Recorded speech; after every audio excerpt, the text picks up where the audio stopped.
Olá, querido, a paz do Senhor Jesus. Pessoal, quero dizer logo de cara que o assunto de hoje é um assunto bombástico, é um assunto polêmico, é um assunto que cria, que gera muita expectativa, polêmica, divergência, por causa das linhas interpretativas diferentes a respeito desse texto. João, capítulo de número 5, sobre o paralítico que estava ali no tanque de Betesda. Será que o anjo descia ou não descia? Havia doentes ou não havia doentes? Esse texto é invencionice humana? Foi criado apenas como subterfúgio para banir os doentes e os paralíticos de Jerusalém?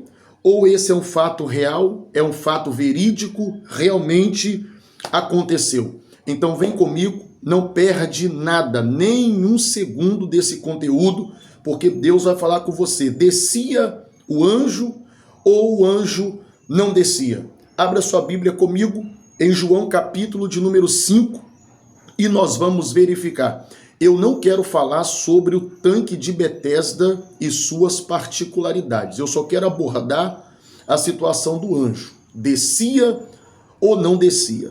Mas antes de prosseguirmos com o nosso conteúdo, peço a você agora encarecidamente, deixa seu like nesse vídeo. Se você não é inscrito aqui em nosso canal, aproveita a oportunidade, inscreva-se, ative o sininho aí das notificações. Todo dia tem vídeo novo aqui no canal, pessoal. Todo dia tem uma informação nova, um conteúdo novo, trazendo temas diferentes para elucidar os fatos da Bíblia que algumas pessoas têm curiosidade para saber. Será que realmente é assim?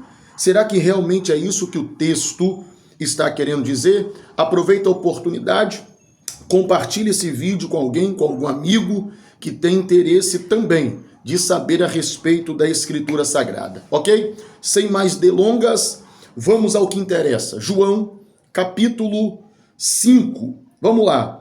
Está escrito assim no versículo 2. Vou fazer a leitura do texto para você. Pessoal, não tem dicionário aqui, ok? Não tem dicionário. Aqui não tem nenhum comentário bíblico, não tem nenhum livro. Só temos esse. Só a Bíblia, ok? Só a Bíblia, mas nenhum outro livro está aqui em minha mesa, ok? Eu vou até mostrar aqui para vocês, ó. Não temos, nenhum outro livro. Vou mostrar para vocês aqui minha toalhinha, somente, ok? Trazendo aqui de volta, isso, só para vocês perceberem que não tem nada, só tem a Bíblia. Só vamos usar a Bíblia Sagrada para nós entendermos aqui com profundidade a respeito dessa passagem. Então vamos começar no versículo 2. Ora, em Jerusalém, à próxima porta das ovelhas, um tanque chamado em hebreu Betesda, o qual tem 5 alpendres. Eu não quero aqui me ater ao tanque, aos alpendres, às características do tanque, as suas peculiaridades. Vamos deixar isso de lado, o propósito aqui não é esse. Nestes alpendres jazia uma grande multidão de enfermos, cegos, coxos, paralíticos, esperando o movimento das águas. Opa, tá começando a ficar misterioso, hein? Porquanto um anjo descia em certo tempo ao tanque, agitava a água, e o primeiro que ali descia, depois do movimento da água, sarava de qualquer enfermidade que tivesse. Então, nesses 3 versículos, a Bíblia está dizendo que havia o tanque tinha 5 alpendres, na proximidade do tanque ou dos alpendres havia uma grande quantidade de enfermos, paralíticos, mancos, enfim, uma grande quantidade de gente enferma, e eles esperavam o movimento das águas do tanque.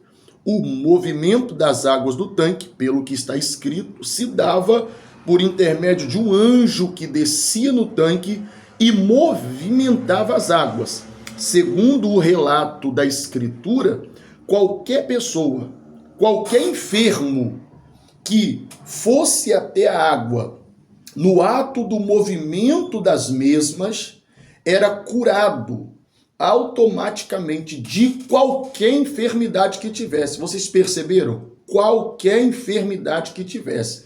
Então poderia ser paralítico, manco, coxo, aleijado, seja qual fosse a raiz dessa paralisia, desceu na água, no ato do movimento da mesma, era curado, está escrito, de qualquer enfermidade que tivesse.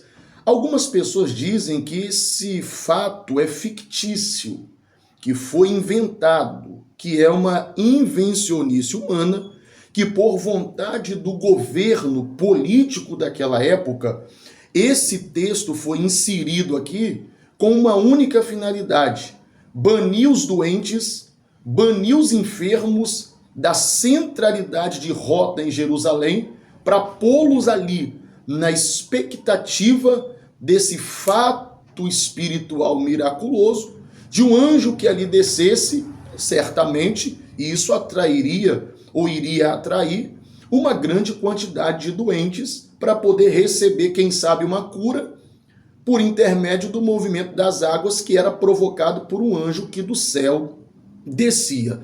Perceba que o texto diz, versículo de número 5, estava ali um homem que havia 38 anos. Não quero entrar também aqui a respeito da particularidade da vida desse personagem, dos anos que sofria, como se deu, se já foi deixado ali paralítico, ou foi em alguma fase da sua vida que ele ficou paralítico e ali ele foi deixado.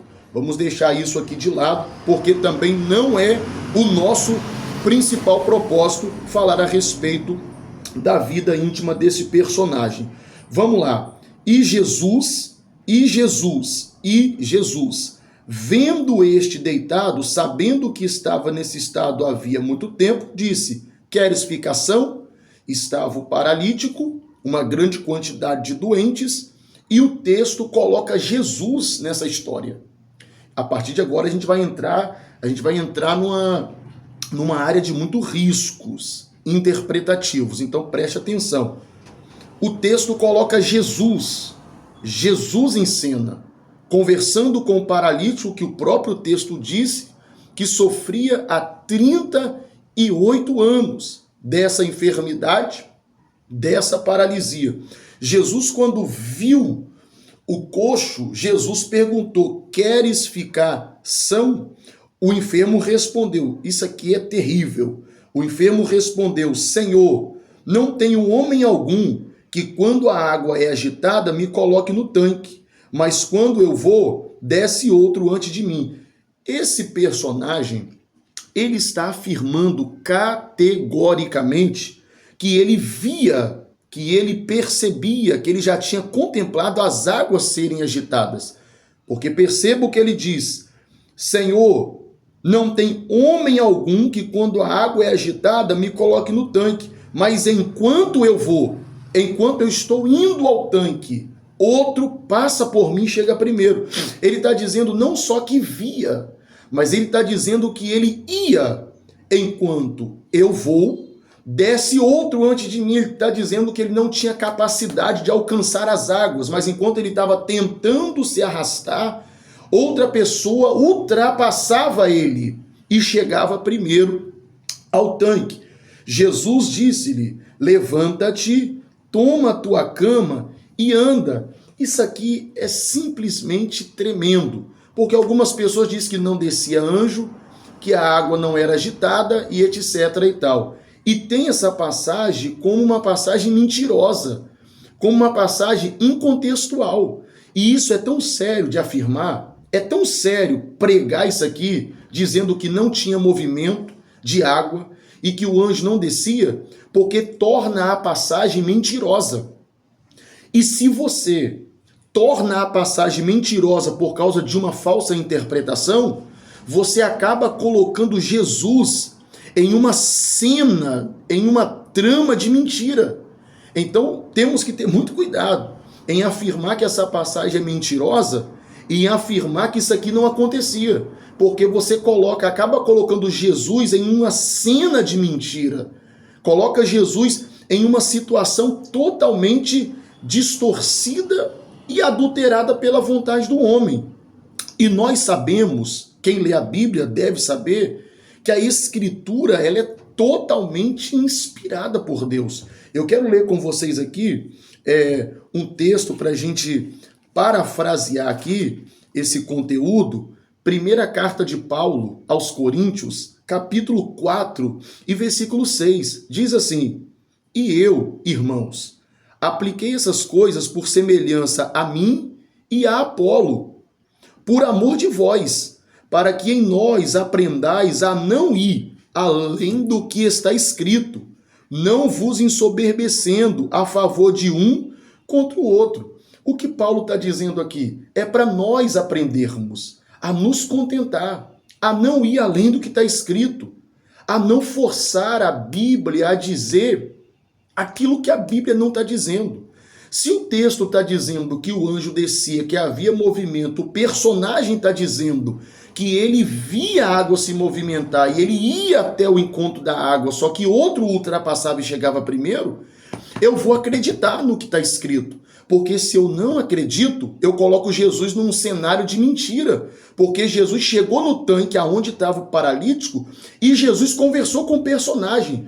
Então, se eu penso que era mentira o fato, eu coloco Jesus em um cenário duvidoso. Isso aí eu vou macular as páginas da Bíblia. Olha o que está escrito na segunda carta de Paulo, escrita a Timóteo. Pessoal, não tem documentário aqui, não tem dicionário. Eu só estou com a Bíblia, porque a Bíblia explica a Bíblia. Sai fora de alguns comentários, sai fora de alguns documentários, de algum conteúdo que contraria o que está escrito. Fica com a Bíblia. Olha o que diz o texto da segunda carta de Paulo a Timóteo, capítulo 3, versículo 16. Assim diz: toda a Escritura. Alcançou? Toda a Escritura. É muito forte isso aqui. Essa informação espiritual é tremenda. Toda Escritura divinamente inspirada é proveitosa para ensinar, redaguir, corrigir, instruir em justiça. Então não é uma parte da Escritura, irmão. É toda a Escritura. Não é só um capítulo ou outro, é toda a Escritura. É divinamente inspirada. Divinamente inspirada é proveitosa. Então toda ela é inspirada. Eu não posso pegar um capítulo e dizer, não, esse aqui não foi inspirado. Esse aqui foi os homens que criaram, é de uma ideologia humana. Isso aqui é criação de uma mente intelectual que resolveu colocar isso aqui para banir paralítico e etc, e etc, e etc, e etc, para formar um sermão de qualidade, para causar impacto. A nossa geração quer causar impacto. Só que precisamos aprender a andar nas vias da simplicidade e da verdade. Aquilo que o texto está dizendo, eu vou me apegar a isso. Eu vou me apegar. Olha o que diz aqui. Quer ver? Segunda carta do apóstolo Pedro. Segunda carta do apóstolo Pedro, capítulo 1, versículo 20 e 21. Olha o que diz. Sabendo primeiramente isto, que nenhuma profecia da Escritura é de particular interpretação. Preste atenção, porque a profecia nunca foi produzida por vontade de homem algum, mas os homens santos falaram inspirados pelo Espírito Santo de Deus. Então, tudo que está na Bíblia foi inspirado pelo Espírito Santo. Se nós pensarmos que alguma coisa foi colocada por vontade humana nesse livro sagrado, nós vamos estar maculando a Escritura. Nós vamos estar violando a Escritura. Nós vamos estar ultrajando a Escritura, violentando as sagradas letras. Então aprenda, se contente com o que está escrito. Pastor, o anjo descia? Está escrito que descia, gente. Pastor, as águas eram agitadas? Está escrito, gente. O homem via, por isso dizia, enquanto eu vou, desce outro antes de mim. Então, não force a Escritura, não faça exegese, não Prima a escritura para ela dar para você o conteúdo que ela não está querendo oferecer. Fique somente com aquilo que está escrito. O anjo descia, movimentava. Pastor, eu não creio. Se tu não crê, tu não vai crer em muitas outras passagens da Bíblia, porque a Bíblia é cheia, é repleta de manifestações angelicais. Anjo descendo aqui, descendo acolá e trabalhando. Se anjo descia em todo o contexto da Bíblia, do livro do Gênesis até o livro do Apocalipse, por que eu não vou acreditar que o anjo descia em João capítulo 5? Ok? Por que eu não vou acreditar? Eu acredito em coisas extremamente mais agravantes ou que a configuração da mente humana não está preparada para assimilar. Exemplo, é o profeta Jonas ter ficado 3 dias no ventre daquele grande peixe. Se eu acredito nisso, não vou acreditar na manifestação angélica? Que o anjo descia e agitava aquelas águas e um era sorteado, um entrava e recebia? Pastor, mas e aí tem a acepção de pessoas? Logicamente que não, é propósito de Deus, pessoal. É propósito do Senhor. A Bíblia diz que quando a mulher do fluxo de sangue tocou na orla do Senhor, diz a Bíblia que a multidão apertava e oprimia, mas a multidão apertava e oprimia, porém não recebia. E uma mulher naquele dia tocou de forma diferente e foi curada. Seria acepção de pessoa? Logicamente que não. É propósito divino. Então, se um era privilegiado por ano pelo mover das águas, glória a Deus, melhor um do que nenhum. Então, toma posse dessa palavra, entenda, o anjo descia sim. Nunca acredite em livros que contraria a Bíblia. A nossa regra máxima de fé e de crença para doutrina, para pregação e ensinamento é a Escritura. Ah, pastor, mas eu vi no livro tal. Você viu no livro. E a Bíblia diz o quê? Ah, pastor, mas segundo o grande mestre brasileiro, a Bíblia diz o quê? Eu não vou ficar com nenhum mestre, eu vou ficar com a Bíblia. Eu não vou ficar com o historiador romano, hebreu, seja ele quem for, eu vou ficar com a Bíblia. Se o historiador fala de algo que bate com a Bíblia, eu vou agregar. Porém, se contrariar o que está escrito, eu não vou pegar para meu entendimento de pregação ou de repassar ensino, de reproduzir mensagem. Ficamos com aquilo que está escrito. Deus te abençoe. Amém? Fique aí, próximo vídeo está chegando com muitas novidades. Tenho certeza que vai impactar a sua vida, viu? Deus te abençoe. Será que é assim mesmo? O anjo descia? Tu percebeu que descia. Deus te abençoe.